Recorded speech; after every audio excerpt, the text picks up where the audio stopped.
네, 오늘은 선교는 하나님의 축복의 통로입니다 라는 제목으로 하나님 말씀을 선포하도록 하겠습니다. 오늘날 많은 사람들이 목적 없이 살아가는 것을 봅니다. 40대 조기 은퇴를 꿈꾸는 이 파이어족 그러죠. 이런 게 유행을 하고 어떤 모험이나 도전하는 삶 대신에 안정을 인생 최대의 과제로 삼는 사람들이 점점 더 많아지고 있어요. 미래를 준비하면서 내게 이제 당면한 이 삶을 최선을 다해서 살아가는 그런 인생이 아니라 현재를 즐기고 뭐 내가 원하는 거 뭐 사야 되고 그 다음에 즐기고 싶은 거 있으면 당장 가서 막 즐겨야 되고 이런 태도가 이 세대에 만연한 것을 보는 거죠. 문제는 분명한 이 목적이 결여된 삶을 살아가다 보니까 삶의 의미를 느끼지 못한다라고 하는 겁니다. 그래서 살다가 이제 경제적으로 조금 뭐 안정된 시기도 올 수 있잖아요. 안정되고 또 삶에 약간의 여유가 생기게 되면 이내 극한의 허무와 외로움을 느끼는 거예요. 안정되면 행복할 줄 알았는데 더 큰 불안과 공허가 찾아오는 겁니다. 그래서 급기야 삶을 포기하는 사람들까지 점점 더 많아지는 것을 보잖아요. 이것이 현대 사회를 살아가는 사람들을 올가매고 방황하게 만드는, 저는 그렇게 생각하는데 이 사탄으로부터 비롯된 시대 정신이라고 생각해요. 사탄 마귀가, 그죠? 이 공중권세 잡은 자가 이 시대 사람들의 정신을 갖다가 막 혼미케 하는 거죠. 하지만 여러분, 우리 그리스도인들은 결코 그러한 삶을 살아서는 안 됩니다. 우리는 나를 구원하신 하나님의 부르심이 이끄는 삶을 살아야 될 줄 믿습니다. 물론 우리 각자가 처한 어떤 환경이나 상황이나 직업, 지식, 재능, 성격 같은 것들은 다 다릅니다. 하지만 여러분, 우리 모두에게 주어진 공통의 목적이 있단 말이죠. 그것이 무엇입니까? 바로 오늘 말씀에 드러나 있어요. 또 이르시되 너희는 온 천하에 다니며 만민에게 복음을 전파하라. 부활하신 예수님이 말씀하신 바로 The Great Commission, 대위임령이라고 하는 겁니다. 먼저 예수님께서 제자들에게 온 천하에 다니며 라고 말씀을 하셨어요. 오늘 이 본문에서 이제 다니며 라고 쓰여 있는 이 원문이 뭐냐면 가라 라는 뜻입니다. Go예요, go. 전도나 선교의 가장 중요한 동기가 무엇입니까? 뭐 사람들이 뭐 간증을 하니까 좀 감명을 받아서 나도 저 은혜를 좀 누려볼까? 아니면은 뭐 기적이 일어나는데 나도 그 기적을 좀 보고 싶어. 이런 건 사실 궁극의 동기가 아닌 거죠. 여러분, 진짜 동기가 뭐예요? 우리 주님이 가라라고 명령하셨기 때문에 우리는 그 명령을 받들어서 순종해서 가는 거예요. 성경을 읽어보면 하나님은 우리에게 끊임없이 가라라고 명령하는 분이라는 것을 우리가 알 수 있습니다. 성경에 계속 가라고 하시잖아요.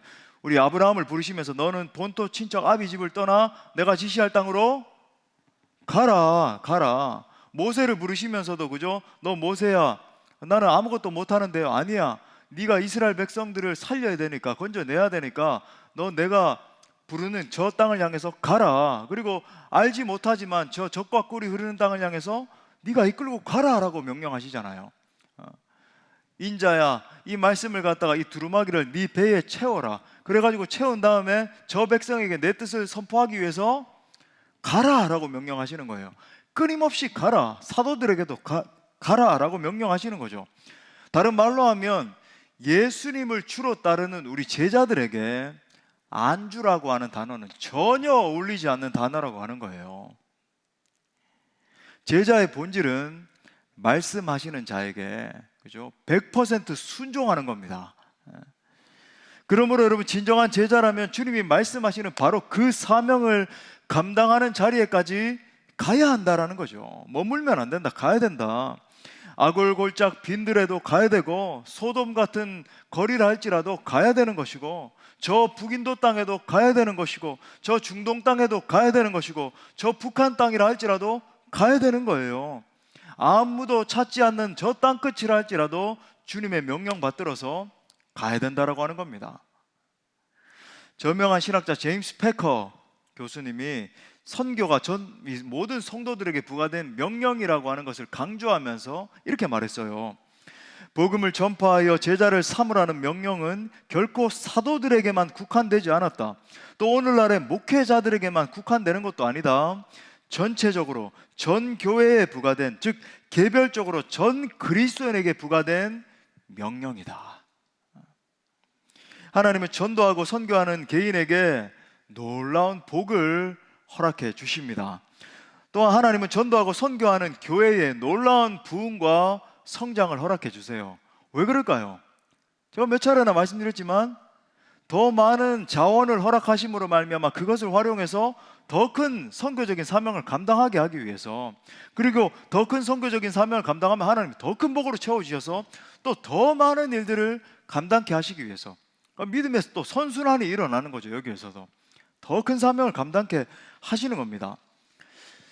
개인적으로 어린 시절부터 제가 이 두 가지 축을 붙들고 정말 내 인생 전체를 드려야 되겠다 생각을 하면서 사명을 감당해 오고 있습니다. 그 두 가지 축이라고 하는 것은 예배 부흥과 이 선교적인 사명 감당하는 거예요.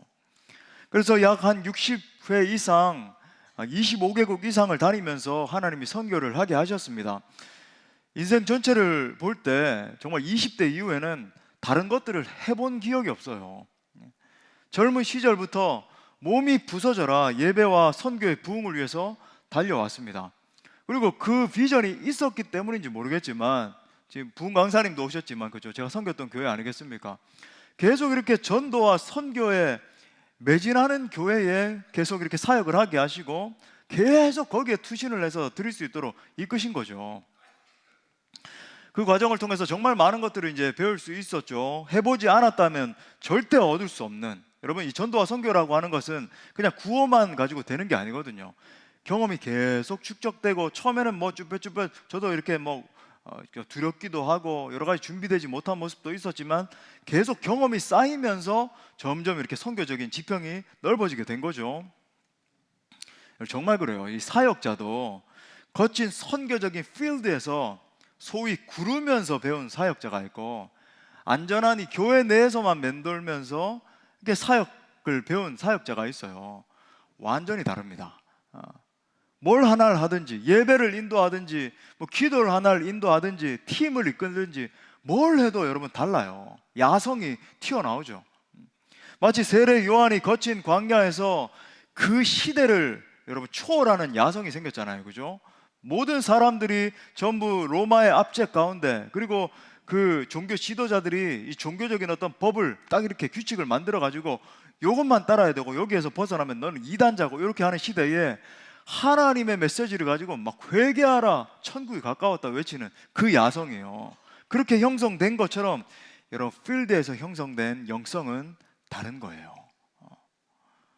그래서 저는 성도들에게 기회가 있을 때마다 안주하는 신앙, 그냥 이렇게 편안하게 그냥 누리는 신앙, 여기에 머무는 게 아니라 정말 시대를 거스르는 그런 야성을 지니기 위해서 기회가 있을 때마다 선교 현장에 나갈 것을 도전하는 거예요.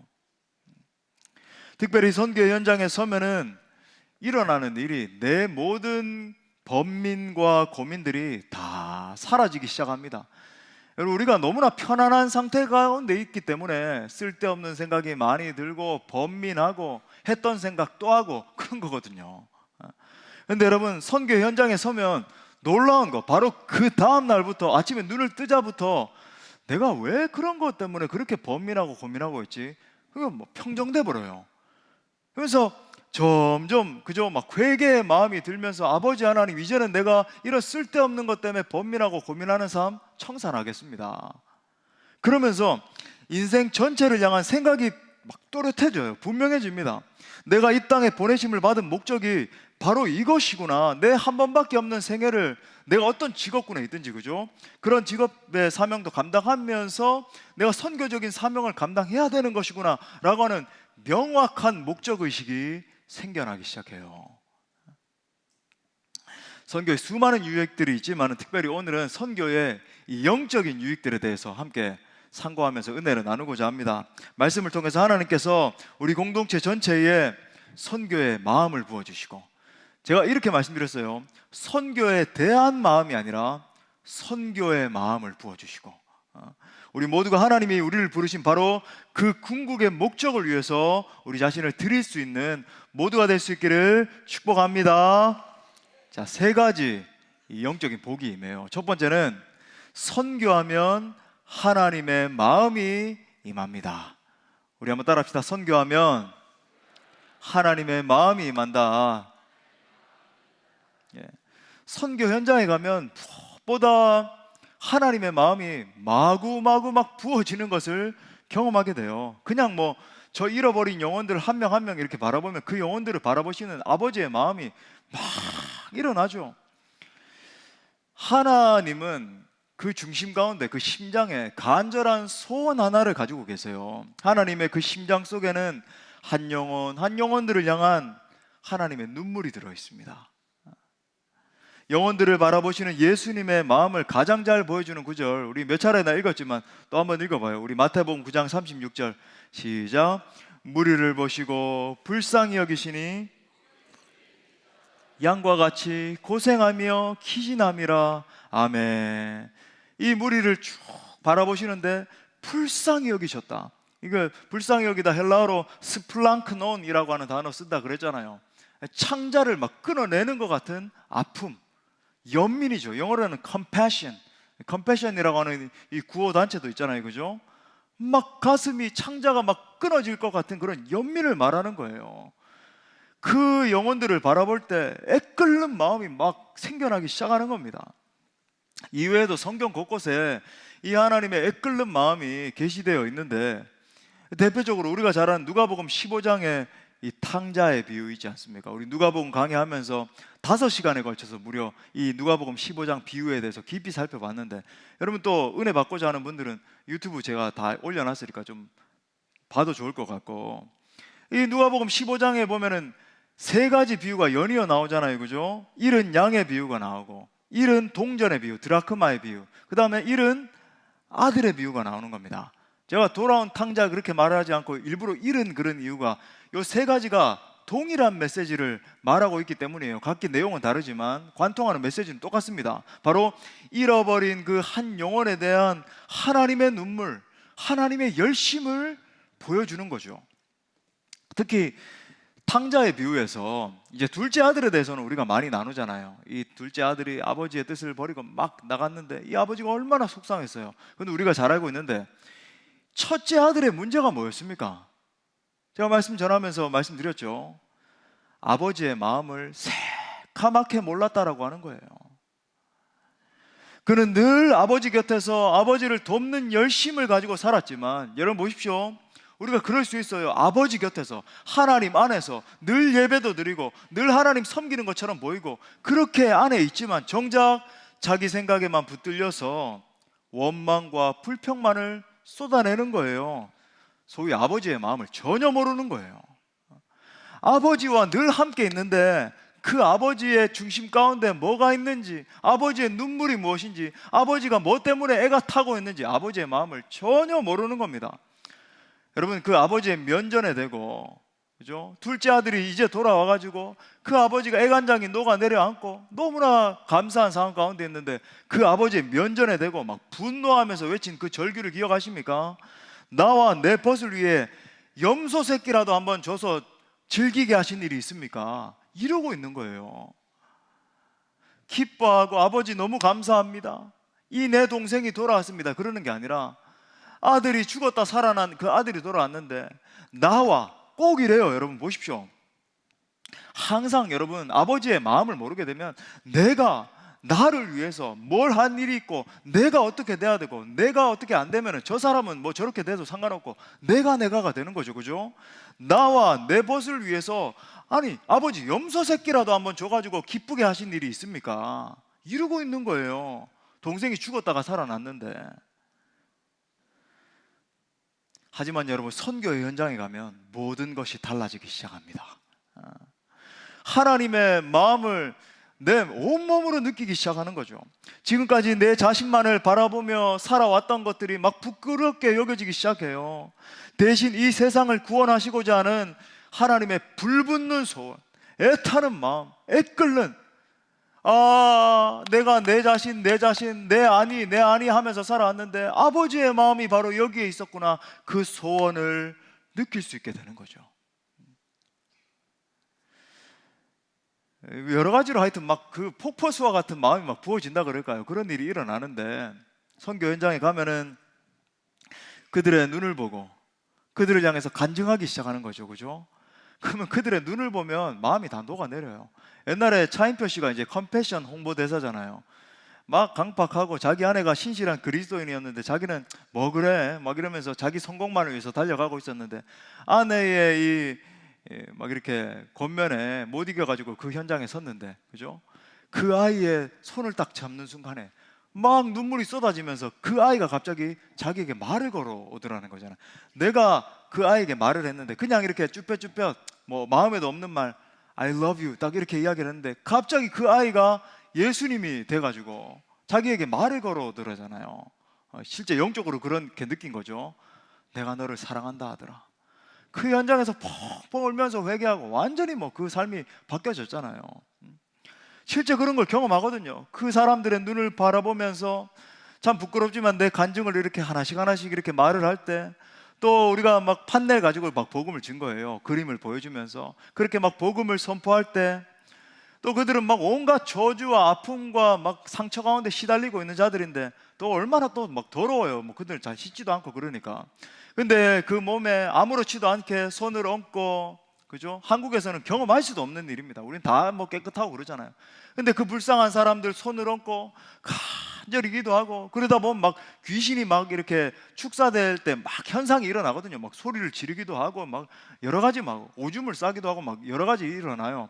그러면 그 상황 가운데서 그들을 끌어안고 막 축사 사역을 하고 할 때, 또 다 사역이 끝나고 나면 막 전부 녹초가 됩니다. 한 시간, 한 마을당 한 1시간 반씩 사역을 하는데 그걸 뭐 하루에 세 마을, 네 마을, 많게는 5마을까지 가거든요.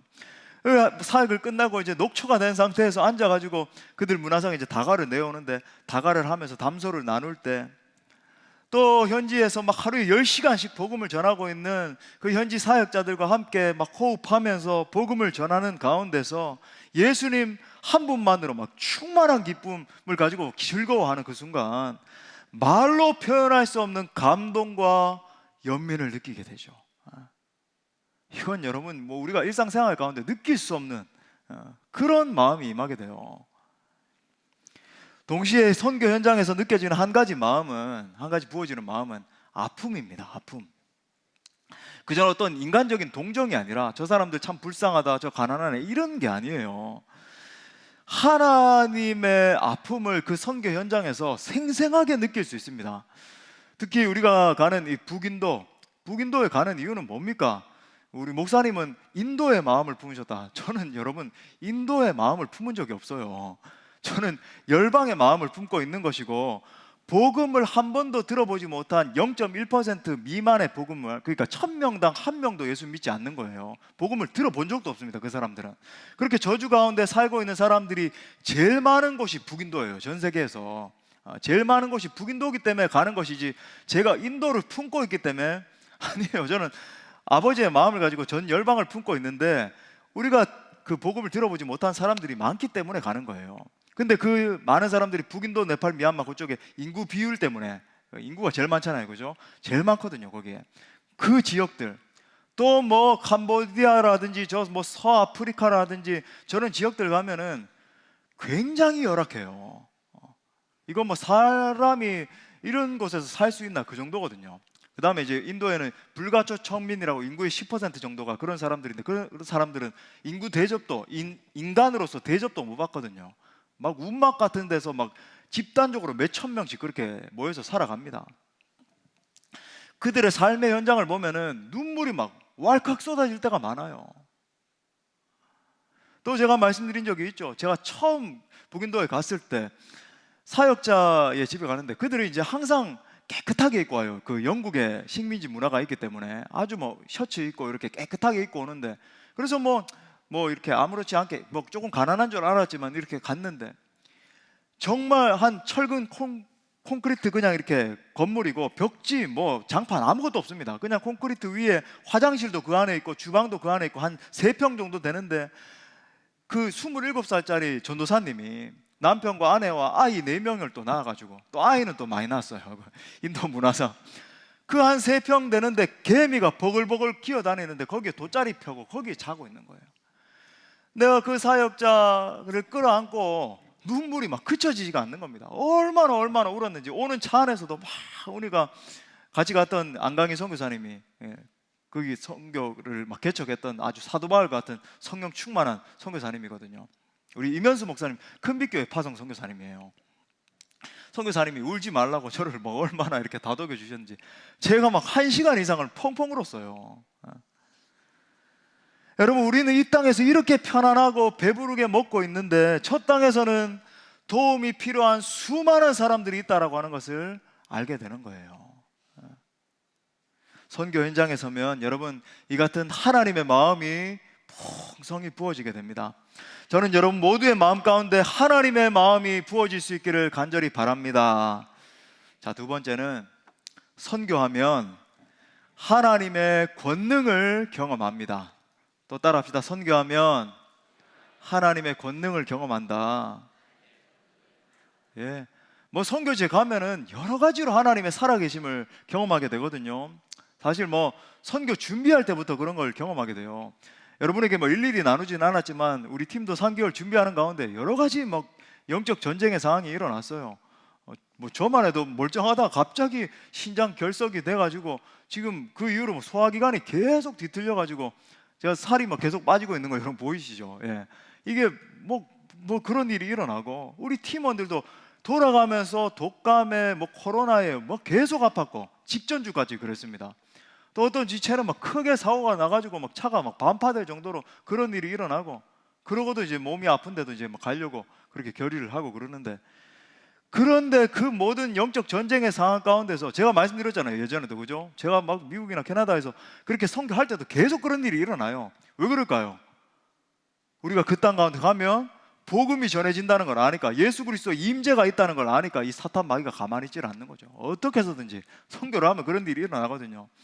또 이 말 듣고는 아유, 그런 일이 일어나면 안 되니까 난 선교 못 가겠다, 또 그렇게 하시면 안 되고, 그 소심하게 그렇게 자꾸 살면 안 돼요. 그리고 또 선교가 진행되는 순간, 선교의 모든 현장에서 또 선교가 마쳐지는 순간까지 하나님의 능력을 볼 수 있는 게 여러분 선교 현장이에요. 누가복음 10장에 보면 선교를 다녀온 제자들이 막 신나게 보고하는 장면이 나오죠. 귀신들이 항복하고 하나님의 권능을 체험한 제자들이 막 이렇게 고백합니다. 누가복음 10장 17절 읽어봐요. 시작. 70인이 기뻐하며 돌아와 이르되 귀신들도 우리에게 항복하더이다. 할렐루야. 예, 그 선교 현장에 서면 귀신들이 막 쫓겨나가는 역사가 일어나고 그런 걸 직접 경험하는 거죠. 아유, 목사님, 그건 뭐 목사님이 같이 가셔야 되죠. 저는 뭐 힘이 없는데. 절대 그렇지 않아요. 우리에게 주신 이 법적인 권세, 엑수시아를 가지고 가는 것이기 때문에, 그죠? 그 권세를 가지고 선포할 때 역사가 일어난다.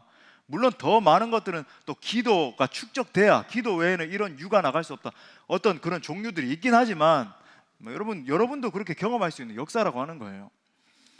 가만히 이렇게 보면 신앙생활에 이 감격이나 활력이 없는 분들이 의외로 많다는 것을 볼 수 있어요. 소위 피상적으로 교회에 출석하고 뭐 그냥 뭐 교회에 출석해 왔으니까 뭐 이래야 구원 받는 거니까 이렇게 출석하고 마지못해 예배에 나오는 분들이 꽤 많다라고 하는 것을 보게 되죠. 찬양을 해도 감격이 없고, 성경을 읽어도 무슨 뜻인지 깨닫지도 못하고, 기도를 해도 성령님과 아무런 교통이 이루어지지를 않는 그런 신앙생활을 계속 반복을 하는 겁니다. 그러다 보니까 자연스럽게 신앙생활이 역동적이지가 않은 거예요. 자기도 답답하죠. 근데 여러분 보십시오. 성경이 분명하게 증거하는 것은 주님은 이러한 신앙인을 매우 싫어하신다는 겁니다. 계시록 3장 16절 보세요. 이렇게 말해요. 내가 이같이 미지근하여 뜨겁지도 아니하고 차지도 아니하니 뭐라 그래요? 내 입에서 너를 토하여 버리리라. 얼마나 끔찍한 표현입니까? 여러분, 혹시 자기 자신의 영적 상태를 이렇게 점검을 했을 때 만약 이러한 상태에 계속 머물고 있다면 반드시 그 자리에서 일어나셔야 됩니다. 변화를 받아야 돼요. 하나님이 여러분이 그런 자리에 머물고 있는 것을 원하지 않으신다는 거죠. 급기야, 여러분 제 말이 아니라 예수님 말씀이잖아요. 그런 자리에 머물고 있으면 말씀처럼 심판당합니다. 얼마나 끔찍하냐면 내 입에서 너를 토하여 버리리라. 뭐예요? 역겹다는 거예요. 그런 신앙의 상태에서 계속 미직지그리 사투리입니까? 미지그리? 하여튼 뭐 그렇게 예, 머물고 있으면 예, 제가 늘 서울말만 이렇게 하는데 참 이렇게 실수를 미직지근, 예? 미직지근이 맞죠? 미직지근하게 있으면 예? 심판당한다, 토하여 버린다라고 하는 것이 예, 성령의 음성이라고 하는 거예요. 자, 그러면 어떻게 변화를 받을 수 있을 것인가? 또 이것만 또 묵상하시고 목사님이 또 미직지글이라는 전문 용어를 사용하셨다, 뭐 집에 가서 할렐루야 외치고 그러지 마시고. 어떻게 그러면 이러한 상태에서 벗어날 수 있을까요? 여러분, 이러한 영혼이 극적으로 변화될 수 있는 두 가지 케이스가 있어요. 하나는 하나님의 말씀이 그 영혼을 강타해야 됩니다. 하나님의 말씀이 그 영혼에 임해서 깊은 말씀의 진리를 깨닫게 되는 경우죠. 지금 선포되는 하나님의 말씀을 통해서든지 우리가 집에서 이제 말씀을 읽고 듣고 묵상하고 뭐 이런 상태 가운데든지, 그죠? 어떻게든 이 말씀과 접촉이 일어나는데 그 말씀이 내 상한 심령을 치유하고 내 이 못나고 죄악된 부분들을 깨닫게 하시고 또 이 말씀이 내 삶을 막 전반적으로 막 다루시는 것을 경험하게 될 때, 와, 하나님이 정말로 살아계시는구나, 하나님의 말씀은 정말로 살아서 운동력이 있어서 좌우의 나리선 어떤 것보다도 예리한 말씀이구나, 이게 막 내 폐부까지 느껴지는 것을 경험하게 될 때 변화가 일어나기 시작해요. 그리고 두 번째 경우는 깊은 신앙의 체험을 하는 경우입니다. 기도 응답을 받을 때, 우리가 막 심사숙고하며 하나님 앞에 기도했는데 응답이 있는 거예요. 가정교회 안에서 자녀들을 위해서 뭐 여러 가지 문제를 위해서, 건강을 위해서, 사업을 위해서 기도를 했는데 막 손 붙들고 가정교회 식구들과 기도했는데 그게 막 응답되는 역사가 일어나고, 어떤 가정교회 제가 가보니까 그러더라고요.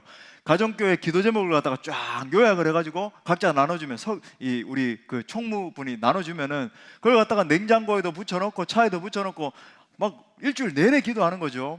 그러고 나면 또 응답이 있는 거예요. 응답된 거 막 기뻐하고 즐거워하고 또 새로운 기도 제목 가지고 막 프린트해서 나눠주고. 그렇게 해보세요. 막 그런 응답이 있다든지, 아니면 막 성령의 은사를 체험한다든지, 그죠? 막 기도를 하는데 방언이 터지고 막 하나님 주시는 막 권능이 임하고 병든 자를 놓고 막 기도했는데 치유가 일어나고 했다든지, 이러한 일들을 경험하는 순간 예전에는 막연했는데 이 신앙이라고 하는 것이 과연 그럴까 그랬는데 생동하는 믿음으로 막 역사하고, 그죠? 막 생생하게 내게 막 다가오는 겁니다. 그럼 이런 체험들은 언제 일어날까요? 실제로 우리가 어떤 뭐 부흥의 현장이라든지 아니면은 뭐 금요 성령 집회 때라든지, 우리 실제로 우리 금요 성령 집회 때 많은 역사들이 일어나거든요. 어떤 지체들은 막 병이 떠나갔다, 그래서 막 목사님 제가 이런 어떤 부위가 이렇게 뜨거웠는데 막 지병이 있었는데 이게 떠나갔습니다, 허리가 고쳐졌습니다, 막 머리가 갑자기 막 시원해지면서 새로워졌습니다, 이런 역사들이 막 일어나거든요. 삶의 문제들이 막 해결되기도 하고. 그렇기 때문에 우리가 집회적인 영성을 사모하고 그 집회를 갈망하면서 나오는 것도 필요해요. 집회적 영성도 필요합니다. 그런데 요 하나님의 살아계심을 실제로 생생하게 체험하는 또 다른, 사실 조금 더 강력한 장이라고 할 수 있어요. 그게 어디냐면 선교 현장입니다. 선교에 동참하는 거예요. 여러분, 선교지는 가장 치열하게 하나님의 임재와 능력을 경험하는 장소라고 할 수 있어요. 실제 왜냐하면 영적 전쟁이 일어나니까 사탄 마귀가 그죠 막 공격해서 막 넘어뜨리려고 하고 어떻게든 선교적인 사명을 감당하지 못하도록 만드는데, 그죠? 하나님의 살아계심이 막 더 강하게 막 나타나는 거죠. 이야, 이거 절대 할 수 없는 일이었는데 하나님이 막 돌파하게 하시고, 실제 여러분 선교 현장 가운데는 여러 가지 어려움이 발생을 하는데 막 기도하고 찬양하고 하는 가운데서 신비한 방법으로 사역적 돌파가 일어나요. 또 도저히 지금 뭐 복음이 전해지지 못할 상황 가운데 있는데 하나님이 길을 내셔서 복음이 전해지는 역사. 지금 우리가 아는 이제 펀잡 지역에서도 제가 한번 말씀드렸죠. 우리 동료 가던 형제가 옛날에 뭐 운동권에 있으면서 막 서울대 다녔던 그런 형제인데 운동권에서 막 으쌰으쌰 운동하고 했는데 그 막 술에 취해가지고 저기 대학 시절에 자기 무릎에다가 끓는 물이 쏟아진 거예요. 어떤 후배가 끓는 물을 라면을 끓여다가 이렇게 쏟아가지고 완전히 막 화상을 입었는데, 그게 이제 이 형제의 간증이었거든요. 이걸 준비해가지고 그 가운데 회개하고 주님 앞에 돌아오고, 이게 간증이었는데, 그 현장에 갔는데 여러분, 이게 하나님이 얼마나 기가 막힌 분이시냐면, 펀잡에 갔는데 간증을 하는 거예요. 이 형제가 내가 보일링 워터가 내게 쏟아졌고 이때 번쩍 정신이 들면서 예수 그리스도에 대해 생각하고 간증을 하는데, 그 현장에 어떤 사람이 와 있었냐면 화상 환자가 와 있었어요. 불과 이틀 전에 화상을 입어가지고 완전히 온 몸이 지글지글 지금 끓고 있고, 거기 의료도 좋지 않다 보니까 치료는 받고 있는데 뭐 손도 못 대는 화상 환자가 그 현장에 와 있었어요. 그리고 그 화상 환자가 우리 기도하잖아요, 그죠? 순일 목사님의 사모님의 동생입니다. 여러분, 그 화상 환자가 거기서 예수님을 믿고, 이 순일 목사님도 그때 큰 은혜를 받게 됐죠. 그래서 그때는 자유로워서 한 300명 모여 있었거든요. 지금은 조금 자유가 제한돼서 뭐 50명 이렇게 모이는데, 300명이 모여 있는 현장에 놀라운 역사가 일어났죠. 그리고 그때 사모님이 목회자로서 헌신을 해가지고 이 순일 목사님과 결혼해서 지금 하나님의 사역을 감당하고 있고, 여러분, 이 연쇄 반응을 보십시오. 여러분, 이게 우연히 일어난 일일까요? 하나님은 기가 막힌 분이세요. 엄청난 분이세요, 정말. 또 귀신이 떠나가고 병든 자가 고쳐지고 안진뱅이가 일어나고 눈먼 자가 눈을 뜨는 역사가 일어나는 거죠. 여러분도 아시는 것처럼 재작년에 목회자 북인도 선교를 제가 이제 팬데믹 끝나고 목사님들을 모시려고 가려고 그랬는데, 우리 새로 오신 분들은 잘 모르시잖아요, 그죠? 이제 가려고 목사님들을 이제 훈련시켜야 되고, 제가 유경험자였으니까 이제 팀장으로서 사역을 해야 되는데, 비자가 이 여행사 실수 때문에 리젝이 된 거예요. 가야 되는데, 막 백방으로 노력도 하고, 제가 인도 대사관 앞에까지 가가지고 막 앉아 있고 막 노력을 했는데도 안 됐는데, 극적인 기적과 같은 역사가 일어났죠. 우리 성도님들 다 아시는 일인데, 이제 그 인도가 이제 도착 비자라고 해서 비자 온 어라이벌이라 그래가지고 딱 3개 국가 사람들에게만 주거든요. 한국 사람, 일본 사람, UAE 국민들에게 이제 도착 비자를 주는데, 그것도 신기한 일이죠. 근데 2년 반 동안 코로나 팬데믹 때문에 닫혀있던 도착 비자가 그 일이 있고 이제 못 가리라 하면서, 제가 금요 성경 집회 때 안타깝게 됐습니다. 제가 못 가게 됐습니다. 그러고 이제 기도를 요청했는데, 그래도 우리 한번 기도해 봅시다. 그렇게 기도했는데, 선발대로서 이제 행정적인 걸 이제 정리하기 위해서 간 선교사님이 도착 비자라고 하는 게 열려졌다는 것을 이제 그 비자 수속을 하면서 알게 되고, 혹시나 물어봤대요. 이거 지금 가능하냐? 놀라운 건 오늘 아침부터 이 도착 비자가 게시가 됐는데, 2년 반 동안 닫혀 있다가, 그리고 전 세계 국가 중에 3개 국민만 주는 것도 신기하고, 그리고 더 놀라운 건 이것도 한번 입국했던 사람만 받을 수 있는 거예요. 처음 가는 사람 못 받는 겁니다. 근데 그런 사람 중에서 오늘 아침부터 도착 비자를 열었으니까 너 친구 빨리 오라 그래. 지금 아무도 지금 이거 받는 사람 없었으니까 빨리 오라 그래. 그러는 거예요. 그걸 우리가 금요 성령 집회 때 막 눈물로 기도를 하고 올라갔는데 10분 뒤에 전화가 와가지고 할렐루야 전화 온 거예요. 도착 비자 오늘부터 열렸답니다. 알지도 못했던 일이. 라고 하는데 별로 놀라지도 않으시고, 우리 성도님들 그때 얼마나 막 박수 치고 할렐루야 막 감격하고 그랬거든요. 터키에 갔을 때도 복음을 한 번도 들어보지 못했던 이란인들, 여러분, 이란인이 한 명이 주님 앞에 회개하고 돌아오는 거 불가능한 일인데, 그 현장에 한 45명 이상 이렇게 쭉 있었는데, 제가 예배의 대상이, 진정한 대상이 누구냐 강의를 1시간 동안 한 다음에 기도를 했는데, 여러분, 그 현장에 휴가차 잠시 아들 만나러 와 있던 할머니가 처음 예수님을 막 꼬꾸라졌어요. 의자에서 떨어지고 막 펑펑 울면서 영접하는 역사가 일어나고, 그 자리 가운데도 예수 믿는 사람들이 있었지만 안 믿는 사람도 많았거든요. 전원이 예수님을 주로 영접하고, 그때 했던 찬양이 오직 여호와 하나님만이 우리의 아버지이시다. 그 이란 그 어로 이제 파테르 something 그러더라고요.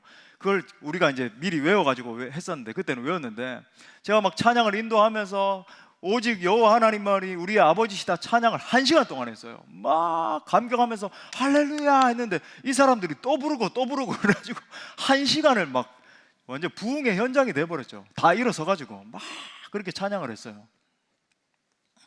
이런 모든 과정들을 통해서 일하시는 하나님, 인도하시는 하나님, 불가능의 상황을 가능으로 바꾸시는 하나님을 만나게 되는 것입니다.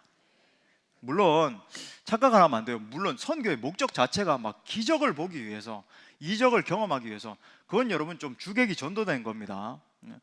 중요한 메시지는 뭐냐면 선교의 자리에서 하나님은 더 적극적으로 자기 자신을 계시하신다는 거예요. 하나님의 은혜의 당연한 결과죠. 하나님이 당신 자신을 드러내시는 겁니다. 그렇기 때문에 여러분 선교에 갔다 오면 신앙의 차원이 달라집니다. 놀랍게 성장하고 성숙하게 돼요. 이번에도 한 청년이 갈 수 없는 상황이 됐어요. 회사에서 2번, 3번을 그 상사에게 말했는데 가지마, 못 가 이렇게 말했는데 심지어 이제 삶의 지경이 흔들릴 수 있는 상황이었어요. 뭐 잘릴 수 있는 그런 상황이죠. 근데 이 청년이 이제 무조건 가기로 결정한 거예요. 담대하게. 결국 하나님이 상황을 바꿔주시고 선교지에 갈 수 있게 됐습니다. 근데 여러분 그 상황이 바뀐 게 언제 바뀐 줄 아세요? 지난주에 바뀌었어요.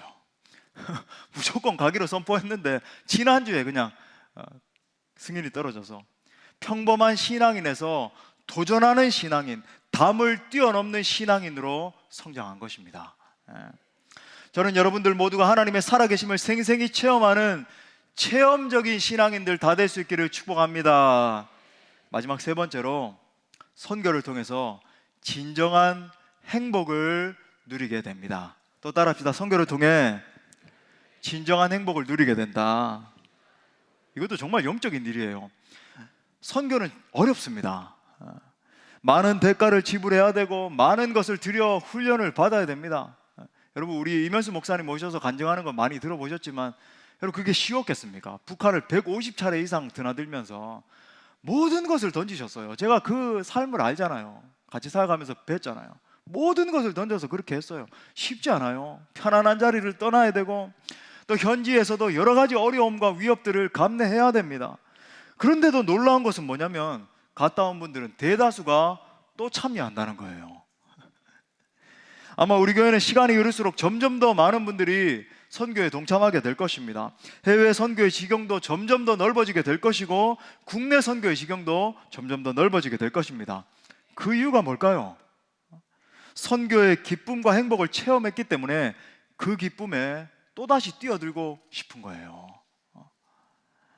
그 기쁨의 중심에 무엇이 있을까요? 바로 잃어버린 양 한 마리가 돌아올 때의 감격과 행복이 있는 거죠. 우리 예수님께서 잃어버린 양 한 마리를 찾은 이 목자의 심정에 대해서 이렇게 말씀하셨잖아요. 누가복음 15장 7절에 보니까 내가 너희에게 이르노니 이와 같이 죄인 한 사람이 회개하면 하늘에서는 회개할 것 없는 의인 99으로 말미암아 기뻐하는 것보다 더하리라. 누가복음 15장의 잃은 드라크마 비유, 잃은 아들의 비유도 마찬가지 아닙니까? 이 단락의 끝이 똑같아요. 15장 10절 중반에 보니까 이와 같이 죄인 한 사람이 회개하면 하나님의 사자들 앞에 기쁨이 되느니라.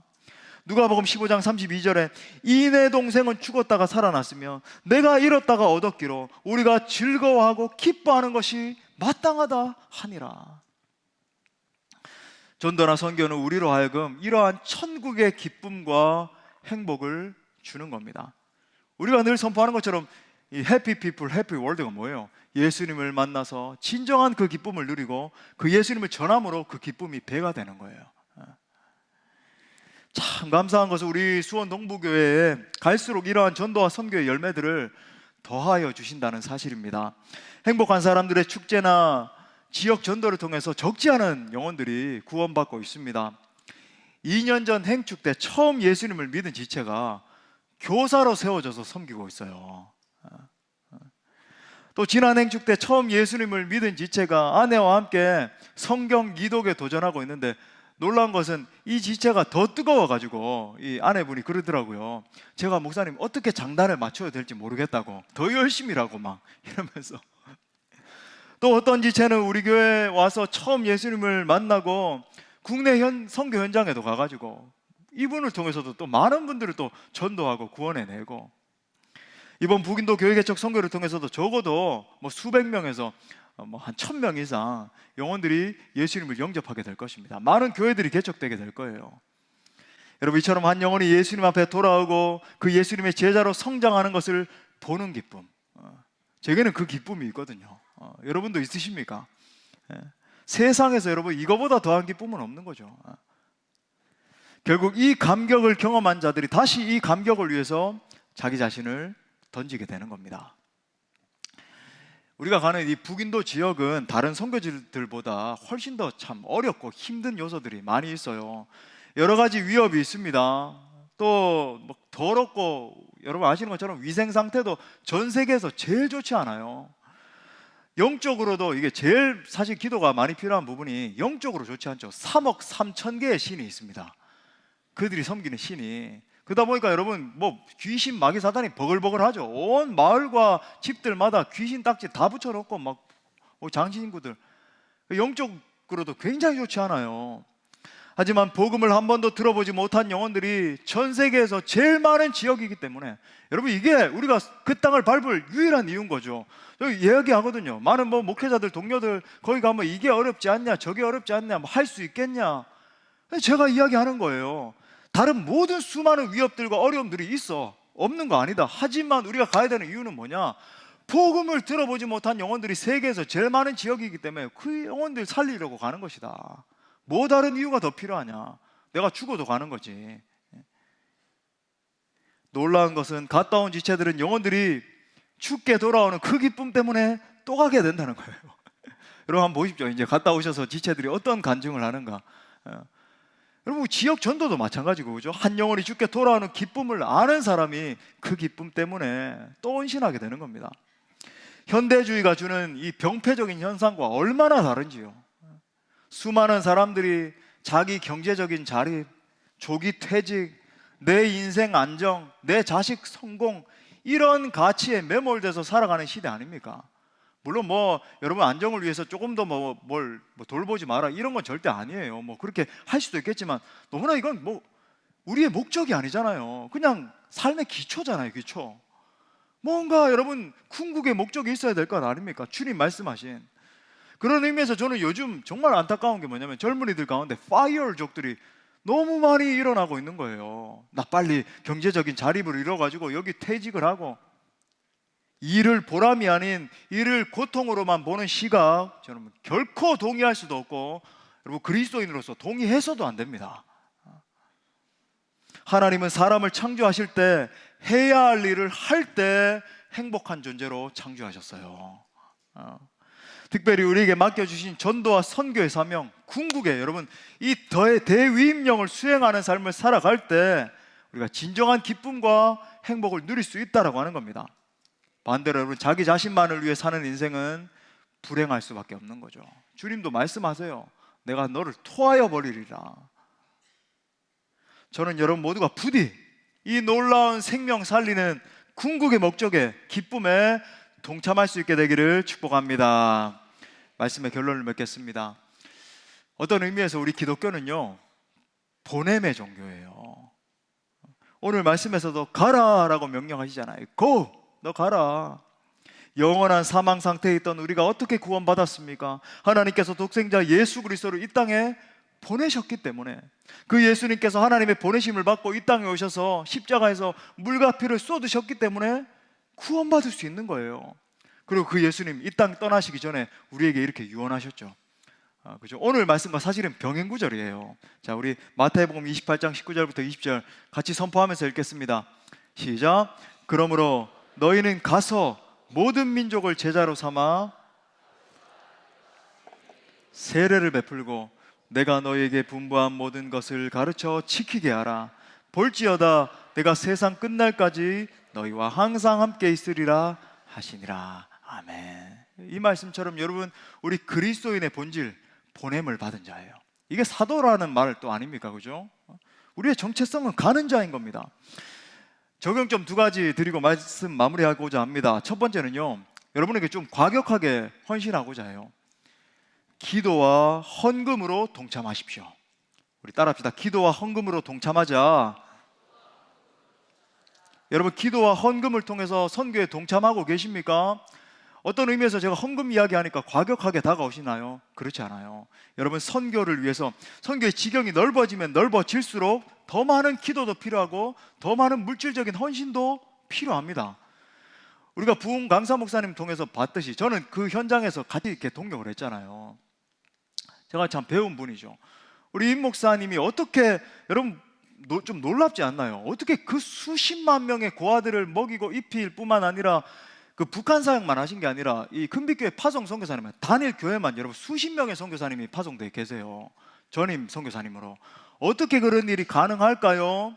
성도들이 함께 여러분 파격적으로 헌신했기 때문에 더 많은 선교 사역을 감당할 수 있었던 것이고, 그러다 보니까 여러분 제가 말씀드렸죠. 선교하는 교회에 하나님 복 주신다.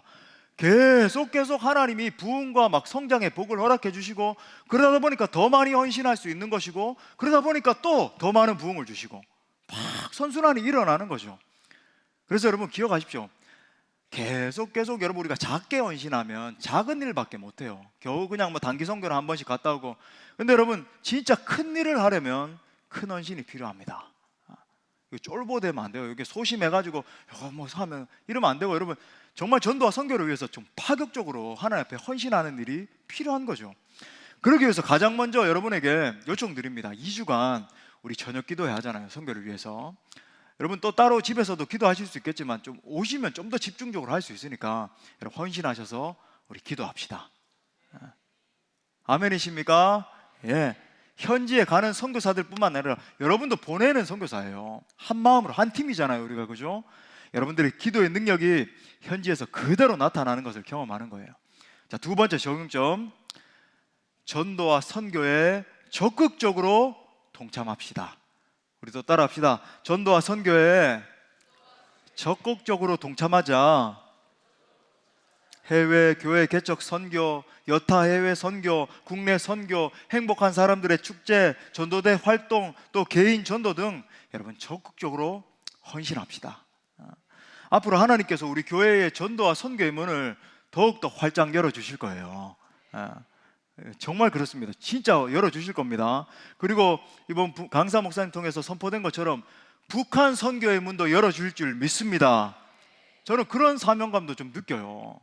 북한이 열릴 때, 그리고 열리기 전에도 마찬가지고, 그때 뭔가 역할을 해야 되지 않겠나.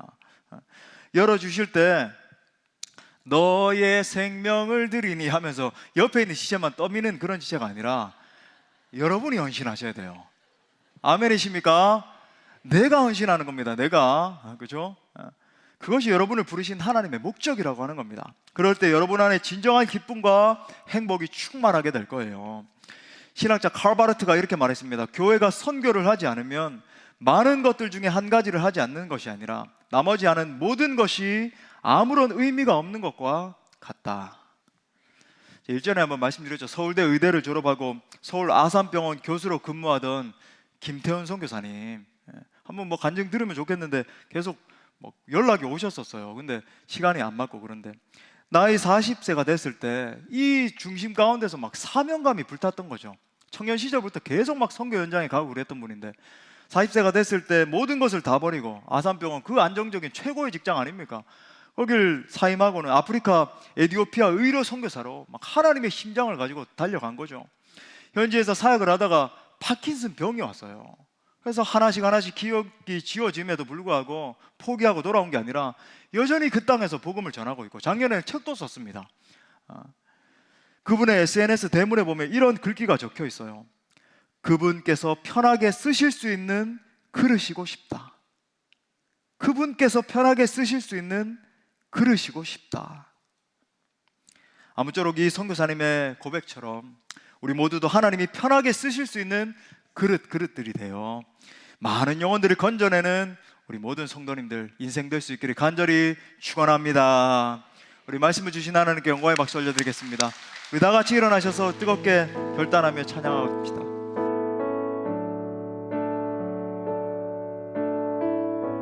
아무도 예배하지 않는 그 현장 가운데 내가 이렇게 사역하겠어요. 아무도 예배하지 않는 그곳에서 주를 예배하리라. 아무도 찬양하지 않는 그곳에서 나 주를 찬양하리라.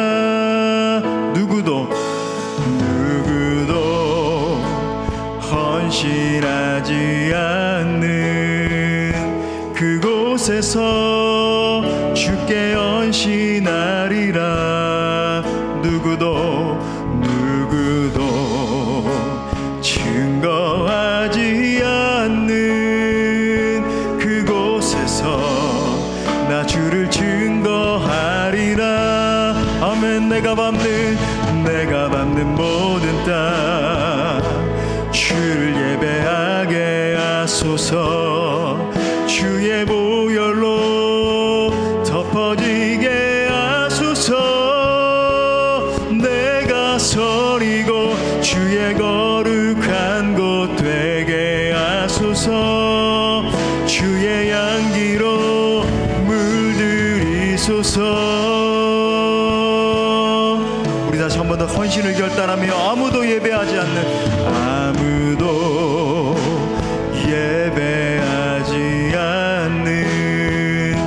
그곳에서 주를 예배하리라. 아무도 찬양하지 않는 그곳에서 나 주를 찬양하리라. 누구도 헌신하지 않는 그곳에서 주께 헌신하리라. 누구도 증거하지 않는 그곳에서 나 주를 우리 결단하며 주님 앞에 고백합시다. 내가 밟는 모든 땅 주를 예배하게 하소서. 주의 보혈로 덮어지게 하소서. 내가 서리고 주의 거룩한 곳 되게 하소서. 주의 향기로 물들이소서. 내가 밟는 모든 땅 주를 예배하게 하소서. 주의 보혈로 덮어지게 하소서. 내가 서리고 주의 거룩한 곳 되게 하소서. 주의 향기로 물들이소서. 여러분, 정말 그렇습니다. 선교는 하나님의 축복의 통로입니다. 전도하고 선교할 때 하나님의 마음이 부어져요. 또한 전도하고 선교할 때 하나님의 권능을 경험하게 됩니다. 나아가 전도와 선교하는 개인과 공동체에 하나님이 큰 기쁨과 더 큰 복을 허락해 주시는 겁니다. 여러분, 우리 함께 이 시간 헌신하는 마음으로 기도하시지 않겠습니까? 살아계신 하나님, 내 남은 생에 잃어버린 영혼들을 건져내는 일을 위해서 살기를 원합니다. 그런 우리 공동체 되게 하여 주시옵소서. 우리 가운데 잃어버린 영혼들을 향한 하나님의 마음을 충만히 부으셔서 전도와 선교의 사명을 잘 감당케 하여 주옵소서. 하나님, 우리 가운데 주님의 마음을 부어 주옵소서. 함께 기도합시다. 주여,